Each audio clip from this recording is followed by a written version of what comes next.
rasa itu, dan apakah boleh kalau saya itu nggak mau ketemu sama beliau? Ya. Untuk menghindari rasa itu kembali hadir ke saya, dan khawatir saya udah jadi nggak bisa ikhlas lagi untuk melakukan Iya, bismillah. Setelah Ustaz. Afwan, silakan. Pinjam lagi ya. Nah.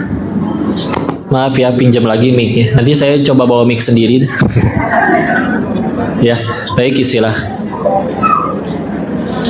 Dulu guru pernah nasihatin kayak gini. Bayangin, kita udah pada mati, hisab udah beres, naudzubillah ternyata kita masuk neraka dengan segala macam kepahitannya. Kepahitan atau azab paling ringannya seperti engkau dipakaikan sendal dari api neraka dan otakmu meleleh saking panasnya. Satu hari di sana sama dengan 1000 tahun. Bahkan kalau menurut surat keempat, surat 70 Al-Ma'arij ayat keempat, ta'rujul malaikatu wa ruhu ilaihi fi yaum yaumin kana miqdaruhu khamsina alfasanah. Khamsina alfasanah, 50.000 tahun. Misalkan lagi sambil digeprek atau diguyur lahar panas, makanan yang tersedia buah zakum bentuknya seperti kepala setan, minuman yang tersedia nanah yang mendidih. Terus kita minta ke Allah, boleh nggak aku pulang lagi ke dunia, mulai jadi orang baik, jadi orang baik. Misal kita diizinin hidup lagi sebulan aja. Kira-kira sebulan itu kita pengen jadi apa? Pengen jadi orang baik atau jahat? Bakal peduli nggak sama mulut orang? Bakal iri dengki nggak sama pencapaian orang? Masa ya kudu nunggu mati dulu baru jadi orang kayak gitu? Kok pahit, kok nggak pernah ngerasain, kan aku yang jadi korbannya, nggak sia-sia. Bisa jadi gara-gara kepahitan itu makin berat kepahitannya, makin bersih dosa kita, dosanya bersih, makin tinggi derajatnya. Sehingga bisa jadi akan ada harinya nanti ibu yang berkata, alhamdulillah saya yang disakiti. Gara-gara disakiti ini, aku pulang dalam keadaan udah bersih. Mungkin naudzubillah kita lagi antri di yaumul hisab, panik ngeliatin orang dihukum, ya Allah aku pernah dosa kayak begitu juga lagi. Ya Allah hukumannya ternyata separah itu. Giliran kita ketakutan, waktu giliran kita lolos. Kok lolos? Ya kan di dunia kamu udah dijahatin orang. Kamu pikir itu sia-sia? Ya. Kalau emang perlu waktu untuk istilahnya jaga jarak agar supaya takutnya nggak bisa jaga lisan dan apa-apa, itu dipersilahkan. Ya. Apalagi ya memang kita tahu ada orang yang mohon maaf ya, sering sekali zolim, omongannya nyakitin, dan yang lain-lain. Dan kalau kita pengen jaga jarak dengan orang yang seperti itu, dipersilakan, persilakan. Tapi jangan putus hubungan. Toh suatu saat hatinya tersentuh, dia lagi butuh, dia lagi ada masalah, cerita ke kita, hidayah bisa masuk, nasihat bisa masuk. Hidayah bisa masuk, nasihat bisa masuk. Bismillah. Bisa jadi dia nanti malah berkata, saya kan jahat ke kamu, kenapa malah kamu duluan yang nolong aku? Bukan akunya yang baik, ini Allah dan Islamnya. Bismillah. Jadi gitulah. Pahitan itu ujung-ujungnya tadi kan cuma dua. Kalau nggak gugurin dosa, meninggikan derajat.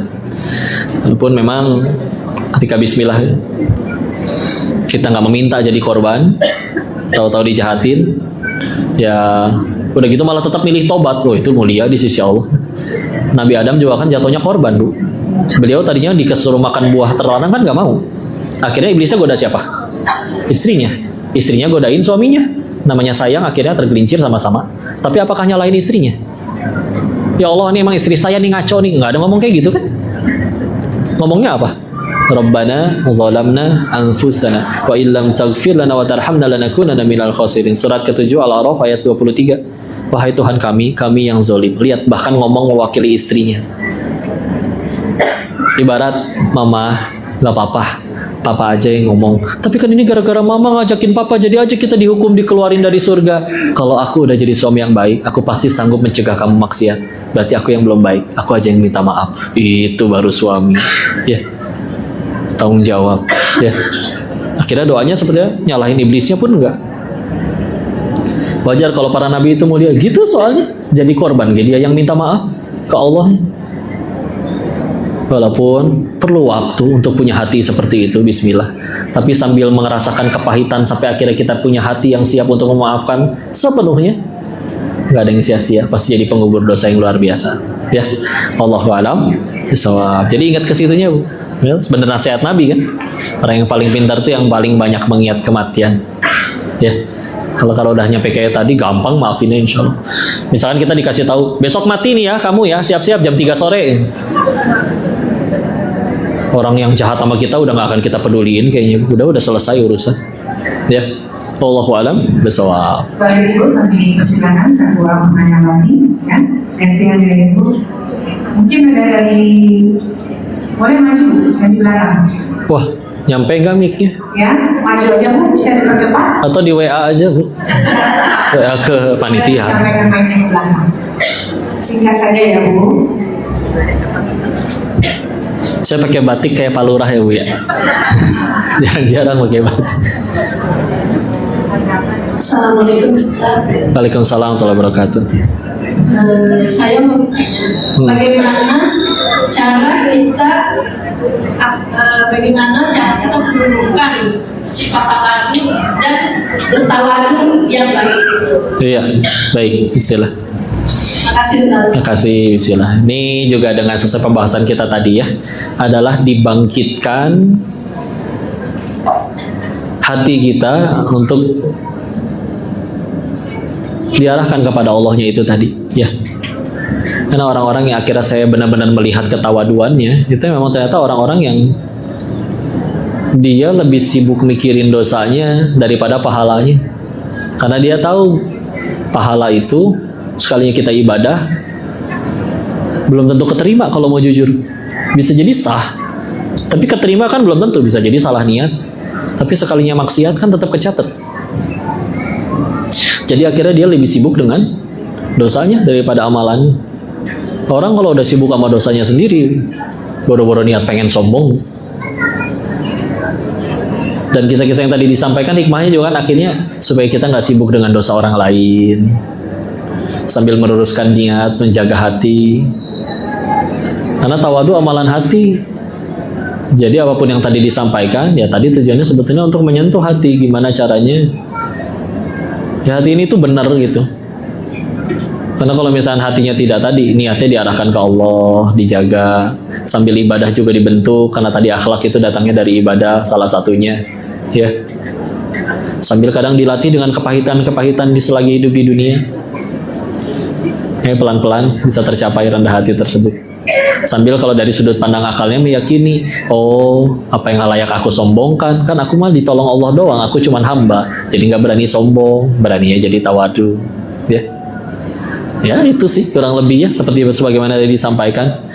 Tapi memang salah satu caranya, kalau misalkan kita sering wisata rohani ya, ini dia wisata rohani ya, ke kuburan, ya Allah dia dulu lebih kaya dari saya, dimakan cacing juga, hartanya tidak menyelamatkan, bahkan bikin anak-anaknya pada ribut.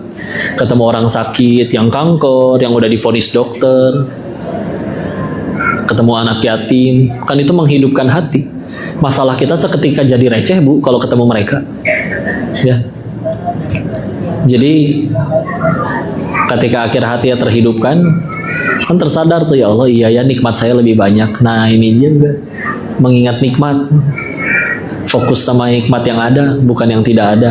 Karena menderita itu bukan karena nggak ada nikmat, tapi karena nggak ada syukur. Bohong dibilang nggak punya nikmat mah ya. Ada kisahnya Abu Kilabah Al-Jarmi, tahu? Ini salah satu sahabat Nabi yang paling akhir-akhir wafat. Beliau ini ketika di usia rentanya tinggal di tenda reot di tengah hutan. Terus ada pemuda nyasar, nemu tenda beliau.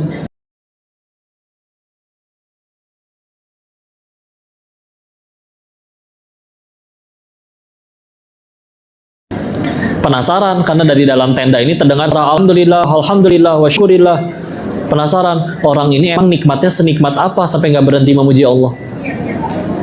Begitu masuk karena penasaran, kaget. Karena yang lagi memuji Allah itu, sahabat Nabi ini adalah orang yang kedua tangannya buntung, kedua kakinya buntung, kedua matanya. Akan nanya dong, apa yang membuat kamu tidak berhenti memuji Allah padahal kondisinya seperti ini? Dijawabnya malah kayak gini. Bukankah bisa mengucap hamdalah saja, itu sudah merupakan suatu nikmat.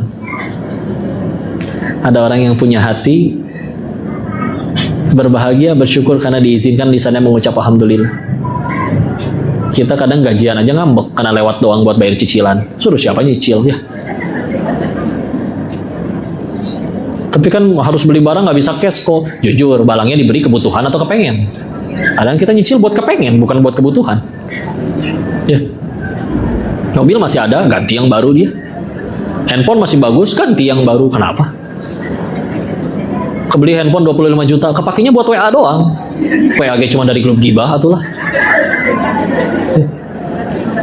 Nah, satu grup, satu kantor bikin grup, satu kantor isinya 10 orang. Mereka bisa-bisanya bikin grup yang isinya 9 orang kecuali kepala cabangnya. Kira-kira apa fungsi grup tersebut? Ibu di sini ada yang orang tua murid tidak? Ada grup yang sama wali kelas tidak? Pasti kalian bikin grup yang tidak ada wali kelasnya. Udahlah, ya. Udah kalau pengen sekedar WA mah handphone 2 jutaan gitu bisa, Bu. Tapi kan demi gengsi, oh Masya Allah. Kalau karena handphonenya bagus, taruh meja. Semenjak gelangnya banyak, dia jadi rajin salaman. Ya, Allahu a'lam bishawab. Mudah-mudahan bisa menjawab pertanyaan. Baiklah, Cukup? sebelum ditutup dengan doa, mungkin kalau Dennis bisa memberikan 2 pertanyaan. Jadi kita ada 2 hadiah yang bisa diberikan ke ibu. Apa hadiahnya? Umroh. Itu mau sekali saya juga mau. Bayar sendiri.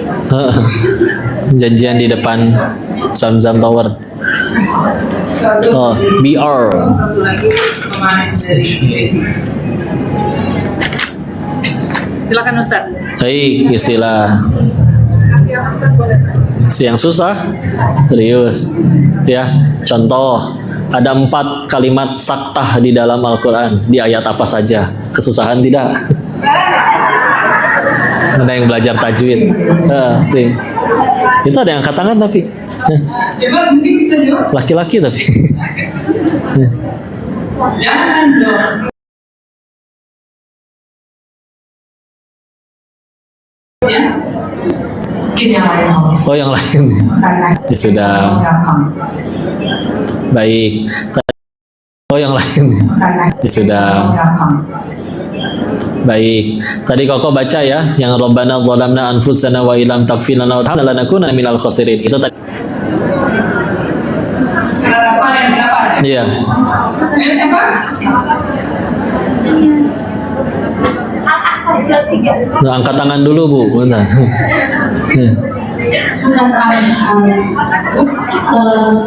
45. Bukan Al-Ankabut 45 yang inna sholata tanha, beda lagi. Tunggu dikasih mic dulu baru ini. Ibu yang tepat barangkali. Surat Al-Ahqaf ayat 23. Bukan, Al-Ahqaf itu surat ke-46. Iya. Dan Nabi Adam. Iya.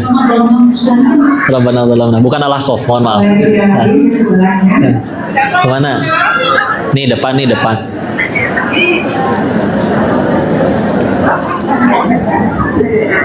Surat Al-A'raf ayat 23. Al-A'raf surat ke-7 ayat 23. Betul. Iya. Yang mana ini pilih sendiri? Ya udah. Maju, silakan. Nah, Boleh pilih. pilih Bu sok yang mana? Weh? Tisu juga boleh ini. Nah, antara 2 ini nih, yang di 2 ini. Atau mejanya kali mau. Maunya yang ada tasnya. Oh, yang ada tasnya. Ya, makasih. Ya, Satu lagi. Satu lagi silakan Bu. ya. Yang tadi dibahas di kajian atau di luar? Tadi ya. Ya udah tadi deh. Yang ma asobaka min hasanatin famin Allah wa ma asobaka min sayiatin faman nafsik. Kebaikan dari Allah dan keburukan datangnya dari diri sendiri. Quran surat apa ayat berapa? Ini duluan tadi. Nah, Ya, silakan Bu. nah. Surat An-Nisa ayat 79. Mumtaz barakallah, betul. Ini Bun, maaf. Silakan Ibu berdiri. Iya. Izin maaf ya bun, biar saya nggak ke sono-sono. Ya, udah, ya. Oh ya, alhamdulillah. Sebelumnya saya ngomongkan dulu ya Ustaz ya. Ya, silakan. Kalau Denis ada ibu-ibu, mungkin ya Ustaz ya. Ya, silakan. Buku ini ada dijual di depan pintu di luar. Silakan ibu-ibu bisa beli, terbatas ya ibu jumlahnya. Nanti yang beli bisa bawa dengan kode Denis dan bukunya tanda tangan. Tanda tangan biar foto ya. Iya. Tanda tangannya boleh tanda tangan masing-masing juga nggak apa-apa. Nggak harus tanda tangan saya. Fotonya juga boleh selfie aja masing-masing. Nggak harus sama saya. Bukunya ada di luar sana, jumlahnya terbatas. Silakan ibu beli. Nanti yang sudah beli, harganya 100.000. Bisa pakai kris, sebenarnya cash juga bisa kayaknya. Silakan. Nanti yang sudah beli, bukunya dibawa. Silakan ke tempat pembelian di sebelah sini. Nanti akan kami silakan foto-foto dengan kode Denis dan bukunya di tangan. Gitu ya Dewi ya. Ya, Ustaz? ya doa dulu ya. Kita tundukkan hati dan kepala kita sejenak bermunajat ke sisi Allah. Silakan yang punya hajat masing-masing disuarakan dalam hati. Ingatlah doa itu, terutama doa yang baik ya. Doa itu pilihannya cuma 3. 1 dikabul. 2 kalau belum dikabul maka dijauhin dari musibah. Harusnya kepleset nggak jadi gitu. Kalau tetap kena musibah berarti yang ketiga dihapuskan dosa-dosanya. Selagi doanya doa-doa yang baik.